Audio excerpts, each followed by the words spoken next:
Today we're going to be talking about 3 players that need to get moved before the trade deadline tomorrow, why those players need to get moved, and where those players might be going. These are not the biggest superstars in the league, but trust me, when the role players get moved, those are often the biggest splashes. First one up, PJ Tucker. He has not played at all this season, like straight up. Clippers traded for James Harden, got his little buddy, his little shoe buddy, PJ Tucker in with him. And PJ hasn't played more than like 4 games. PJ is not a bad player. This is just a pure testament of how good the Clippers are this season. How deep they are. They literally can run 9 to 10 deep, especially in the regular season. And PJ's just not getting enough time. Because he's probably not playing well. But he's not bad. He's not bad. Besides that, I put PJ on this list because I guarantee that there are teams who want to trade for this dude. He doesn't have a bad contract, just $11 million each year for the next 2 years. And then he's going to retire because he's like 40. But if you're Boston, like, why are you now trying to go out and get depth? Like, that's a guy that you could use right now. Same thing for Denver and Milwaukee again. But, like, why would you not go out and get this guy? Like, you should go out and get a guy like him. He's literally one of the best three-point corner shooters I've ever seen in my lifetime. Solid defender. And he's literally asking to be traded. So, like, get him out. What we saw with the James Harden trade is a guy that wants to get out, gets traded, loses the agenda, and plays winning basketball. So I think that's what PJ Tucker could do for a contender right now. They focus in, lock in, lose that agenda, and it's just going to be PJ Tucker. I promise you. You trade for PJ Tucker, it's going to be a whole lot of this. Catch. Fling. Right? That's all day. Next trade, I put 2 players on because this franchise just needs all the help that they can get. Jerami Grant and Malcolm Brogdon. Jerami Grant's contract is absolutely atrocious, and he needs to be traded because he does not fit with this team whatsoever. The Blazers are literally one of 3 teams in the league right now that just need to sit the freak down, lose some games, buy into actually tanking, and to stop bringing vets in and like, oh, they're going to help in the locker room. Like Malcolm Brogdon and Jerami Grant. For both those guys, you're paying over $40 million a year for both those guys, just for a locker room presence, and you guys are winning like 10 games. No, cut that crap, okay? Get that out. Jerami Grant is a solid player. He's a great plug-and-play guy. Imagine him on OKC. Trade him to OKC. OKC gives some picks up. Jerami Grant gets plugged in with Shea, Giddey, Chet, J-Dub. They need a forward. They've been actually like needing a forward. J-Dub's playing the power forward, and he's like my height. And it's like, how does that work? That is a win-win for both sides. OKC has a ton of picks.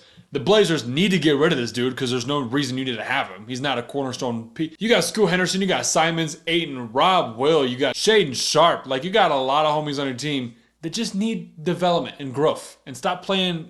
You keep playing the veteran guys. How is Scoot supposed to like go crazy when they got Malcolm Brogdon that's sharing minutes with him? Like, get the vets out. As for Malcolm Brogdon, just get him to somewhere where he can actually just make an impact on the team. I know Boston let him go, but what team doesn't need just a solid veteran point guard?